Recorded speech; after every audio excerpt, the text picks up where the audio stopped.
buenas tardes. Bueno, hoy con una nueva parte de nuestro estudio de farmacia y vamos a hablar hoy un poco de formas farmacéuticas. Nosotros veníamos viendo que un medicamento estaba formado por su principio activo y un excipiente. El principio activo era el que tenía actividad farmacológica, es decir, que tenía una acción terapéutica específica, y el excipiente es el vehículo de ese principio activo. Bueno, ese vehículo sirve, entre otras cosas, para darle la forma, o sea, la presentación al medicamento. Vamos a dar un ejemplo. La indometacina. La indometacina viene en distintas formas farmacéuticas. Entonces, ¿cómo es posible que una misma droga, que un mismo principio activo venga en inyección, venga en cápsulas y venga en crema? ¿Qué es lo que hace que ese principio activo actúe en un caso como crema, en otro caso como supositorio, en otro caso como inyectable, en otro caso en cápsula? Bueno, eso lo da el excipiente. Es decir, eso lo da el vehículo en el cual nosotros vamos a colocar ese principio activo para que llegue y haga la acción correspondiente. Bueno, entonces, ¿qué es lo que vamos a estudiar ahora? Justamente eso, las formas farmacéuticas en las que vienen los medicamentos. Por eso cuando nosotros vamos a trabajar a una farmacia, encontramos en esa farmacia distintas formas o maneras de adquirir el medicamento y distintas formas y maneras de administrar ese medicamento. ¿Por qué? Porque tenemos jarabes, suspensiones, cremas inyectables, cápsulas, comprimidos, soluciones, o sea, de distintas maneras y para toda necesidad hay una forma farmacéutica. Ahora, habíamos visto nosotros que la acción farmacológica de los principios activos no solo va a depender, ¿no es cierto?, del excipiente que le coloquemos, sino también del grado de especificidad que tenga a la hora de llegar al órgano que tiene que hacer su acción, al órgano diana, vamos a llamarle así.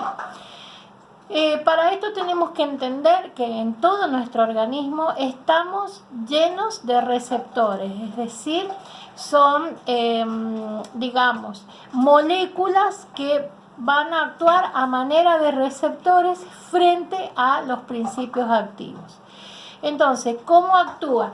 El principio activo con el receptor actúa a la manera de como una llave con su cerradura.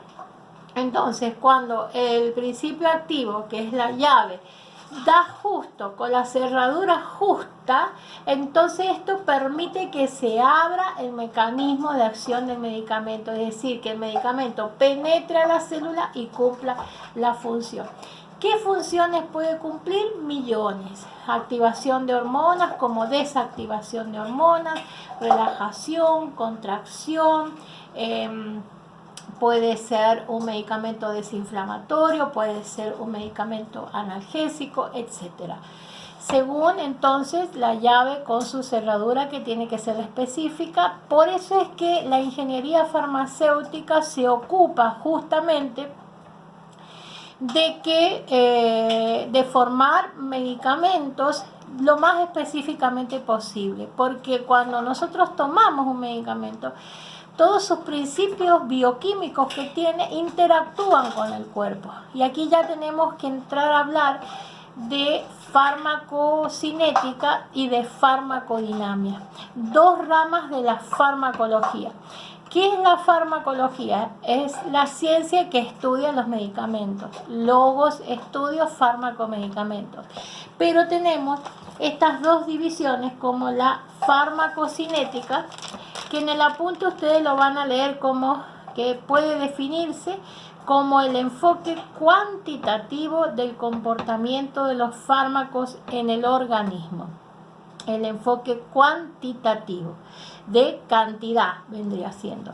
Esta área de la farmacología abarca los mecanismos por los cuales el cuerpo influye en la cantidad de principio activo presente en el organismo. O sea, que la farmacocinética a nosotros nos va a dar la medición de qué tanto le hace el cuerpo a esa molécula que va a entrar. Porque recordemos que nuestro cuerpo en ciertas ocasiones puede actuar como nuestro enemigo. ¿Por qué? Porque nosotros necesitamos que esa molécula que va a ir a actuar en el corazón, ¿no es cierto?, el cuerpo no me la inactive, porque el cuerpo todo lo tiende a metabolizar, todo lo tiende a transformar. A este proceso de transformación que hace continuamente nuestro organismo se le llama biotransformación. Por lo tanto, los ingenieros tienen que pensar en moléculas que puedan, por así decirlo, pasar por alto estos procesos de biotransformación. Y tenemos que estudiar entonces la manera más sutil de pasar por alto este proceso, de manera que la cantidad de droga que esté presente en el organismo sea la que nuestro paciente necesita, por las horas, el tiempo que necesita.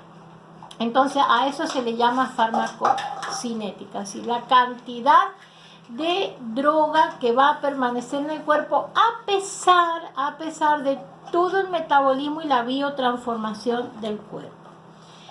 Y la farmacodinamia es otra rama de la farmacología. En contraste, incluye el estudio de los efectos bioquímicos y fisiológicos de los fármacos sobre el cuerpo. Entonces, en la farmacocinética es lo que le hace el cuerpo al principio activo. En la farmacodinamia es lo que le hace el fármaco al cuerpo. Bueno, en esta interrelación entre las dos ramas de la farmacología surge el sistema tan conocido que se llama ADME, de administración, distribución, metabolismo y excreción. Y ahí está la ciencia, digamos, ahí está el arte de formar moléculas que puedan, digamos, actuar de una manera segura en todos estos pasos que ahora pasamos a estudiar. En nuestro apunte estaría en la página 2. ¿Qué es lo que es la absorción? ¿A qué nos referimos con absorción? Implica el paso del fármaco desde el sitio donde se le administra hasta el torrente sanguíneo. Entonces, el paso del fármaco, la absorción, el paso del fármaco desde el sitio donde se le administra hasta el torrente sanguíneo. Este proceso está implícito en la mayoría de los medicamentos. Ahora, este paso de absorción se evita cuando el fármaco se administra directamente en la sangre a través de la vía intravenosa. Entonces, tampoco hay absorción cuando el fármaco tiene solamente un efecto local. Eso es absorción, entonces. Distribución, ¿a qué se refiere? La distribución de los fármacos puede definirse como la llegada y disposición de un fármaco en los diferentes tejidos del organismo. Y es un proceso muy importante porque según su naturaleza, cada tejido puede recibir cantidades diferentes de fármaco, el cual además pasará allí tiempos variables, ¿sí? Entonces, ¿qué pasa? En la distribución, entonces, vamos a estudiar cómo se distribuye el principio activo en los diferentes órganos, porque nosotros lo que pretendemos dentro de la farmacología es que ese medicamento pase poco tiempo en órganos que no son los órganos diana, porque si no va a llegar poca cantidad o una cantidad inadecuada al órgano diana. Entonces se trata de armar una molécula, ¿no es cierto?, en laboratorio que pueda llegar más directamente al órgano diana. Eso es la distribución. Luego tenemos el metabolismo, que es la transformación química de los fármacos que ocurre en el organismo con el fin de modificarlos para su posterior eliminación. Esto es así porque si el fármaco permaneciera indefinidamente en nuestro cuerpo, tendríamos efectos tóxicos, es decir, estaríamos viviendo en una permanente toxicidad. Entonces, lo que estamos haciendo es verdaderamente una biotransformación desde que lo colocamos en nuestro organismo hasta que sale. Cuando el medicamento es biotransformado, pierde toda su actividad biológica con la cual entró, ¿sí? O sea que el producto que sale no tiene nada que ver con el producto que entró. El producto que sale tiene un nombre y se llama metabolito. Entonces, el medicamento, a través de los procesos de biotransformación, se termina formando un metabolito, que es el producto de excreción del medicamento, que no tiene, en su mayoría de los casos, no tiene actividad terapéutica.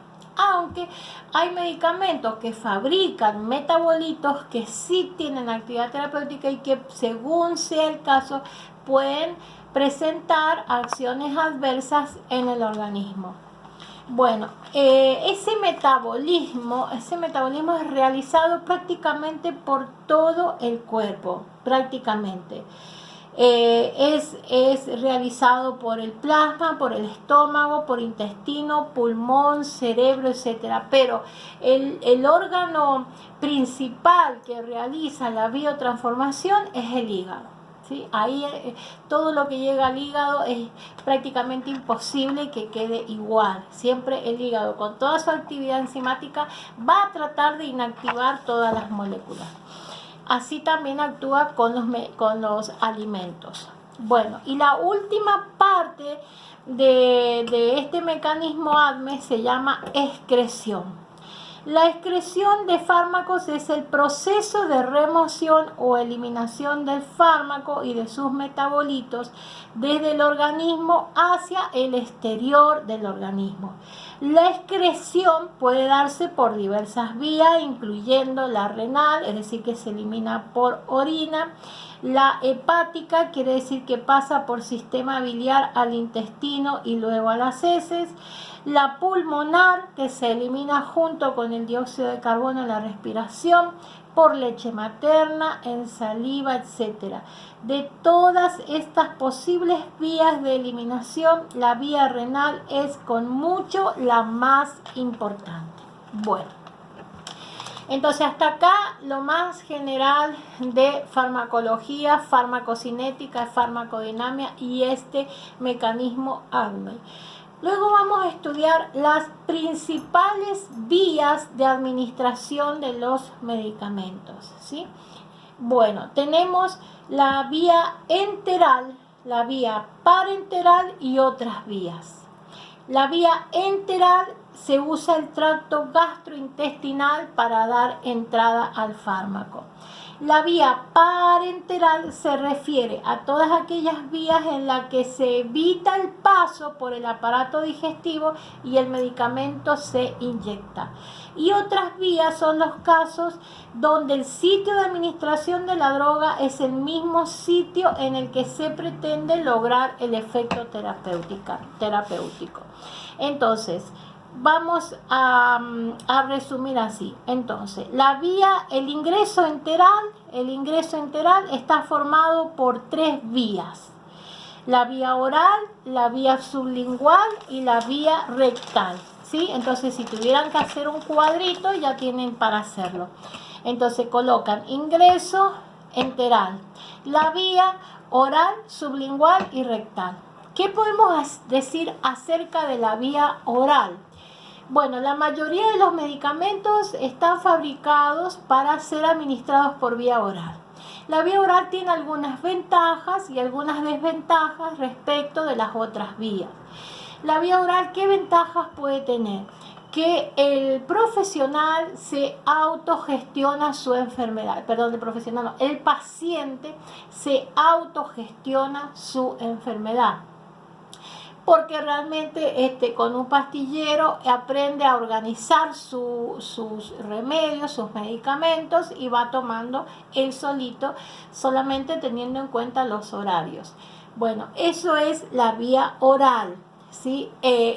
Es un beneficio grandísimo. ¿Por qué? Porque la vía parenteral, que estamos diciendo que es inyectable, necesitamos un técnico matriculado para que haga esa tarea. Entonces, vía oral tiene esa ventaja respecto. Ahora, es más lenta la llegada al órgano diana, es más lento que la vía parenteral, que es casi inmediato, ¿sí? Porque va por sangre directamente. En cambio, tiene un proceso como la alimentación, como los alimentos, y de a poquito va llegando, va pasando, ¿no es cierto?, al torrente sanguíneo. Otro problema que podemos tener en esta vía oral es si la persona ya tiene patologías hepáticas o estomacales o intestinales, ya que hay principios activos irritativos de esto, o sea que producen irritación gástrica. Por lo tanto, el médico va a tener que ver la manera de cómo lo va a tomar el medicamento y si va a ser ayudado por algún otro principio activo protector como el omeprazol. Ese es uno. El otro inconveniente es que generalmente se pide que los medicamentos sean tomados con agua. Y por ahí hay medicamentos que deben ser tomados lejos de las comidas, o sea, en ayunas. Y muchas veces eso perjudica mucho la parte digestiva, porque a veces tomarse una tremenda pastilla, ¿no es cierto?, sin haber tomado nada, por ahí eso es un problema. Pero bueno, hay técnicas para irle solucionando, mejorando la situación al paciente. No se debe tomar ni con jugos, ni con leche, ni con mate, ni con nada que no sea agua, a no ser que consulte al médico a ver si le permite, pero en lo posible no. Y si es lejos de las comidas, que sea lejos de las comidas, por lo menos 2 horas o 2 horas y media, porque también acordémonos que la comida tiene principios activos que también pueden alterar al principio activo del medicamento que estamos ingresando. Bueno, la vía sublingual es la que aprovecha la red venosa que hay debajo de la lengua. Ahí tenemos también todos los comprimidos que son sublinguales dentro de la farmacia, y la vía rectal aprovecha la red hemorroidal venosa para pasar sus principios activos locales en forma rectal, es decir, en forma de o cremas rectales o supositorios rectales o líquidos o suspensiones o emulsiones rectales. Y luego seguiría entonces la vía de ingreso parenteral, y ahí vamos a explicar un poco la intravenosa, la intramuscular, la subcutánea, la epidural intratecal, la intradérmica. Ya en el próximo video. Muchas gracias.